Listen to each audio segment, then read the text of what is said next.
Greetings folks, this is the BlackWeasel and this is my video game review of Final Fantasy V for the PlayStation 1 on the PlayStation 3.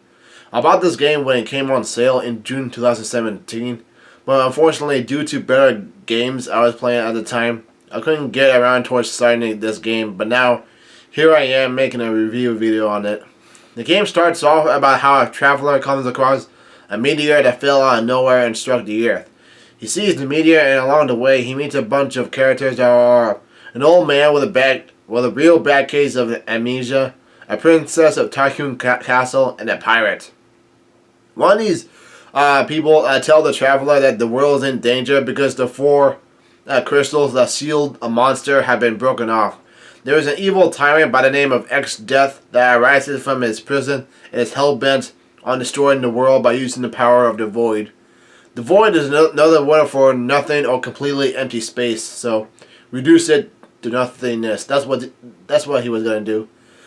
Now I played Final Fantasy 1 and 2, and I can't play 3 or 4 because both of those games are on a PlayStation Portable, which I don't have. So I jumped on 5 since I can play it on the PS3. Anyways, the story is simple from the get-go. Bad guy wants to destroy the world, so it's time to call upon 4 warriors that have been chosen to stop the bad guy. But it says the main characters are the 4 crystals, and each of those 4 crystals contain a certain amount of pieces that represent jobs. This is the core part of the game, the job system. When I assist a job towards my party members, I have to level up these main characters' jobs so I can obtain new and stronger abilities to use. When I equip a job title towards the main character, his stats will change relative to the job title itself. If he is a black mage, then he has black magic spells equipped to him. If he is a monk, he can attack twice because he has 2 hands. And not 1 sword and shield. Or if I don't feel like assigning a job towards him, then he doesn't have a job and he is able to equip 2 different skills at the same time, which is pretty useful during certain boss battles. Knight, Samurai, Hunter, Ninja, and Time Mage are a bunch of jobs that will show up in the game along with many more as the story goes on. Now, a couple bad things that happened to me about this game when I was playing it.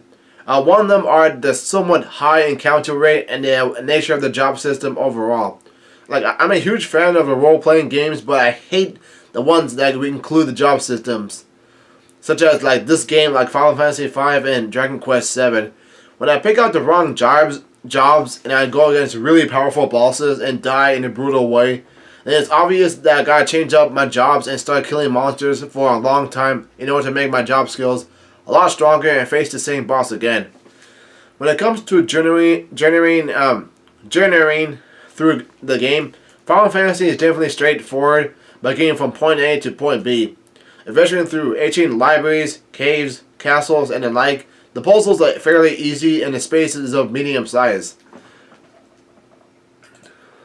The combat system is not turn-based, but it is of the active time battle system. The way it works is that the bar has to be filled with energy in order for the character to make a move, and once he or she does that, then the bar will be empty and it'll take some time for the bar to be filled with energy. The music is 16-bit and it sounds a bit kiddish, but then again, it was put out for the Super Nintendo, and I grew up on the PlayStation 1, so I find this really old. So the music is somewhat basic. So I'll give this game like an 8 out of 10. It's pretty fun at certain times, but damn, it gets real repetitive regarding the high encounter rate, the nature of the job system, and the trickiness and toughness of some of the bosses I deal with. I played this game from August 29th, 2017, and I finished it on November 15th, 2017. It took me 56 hours to finish this.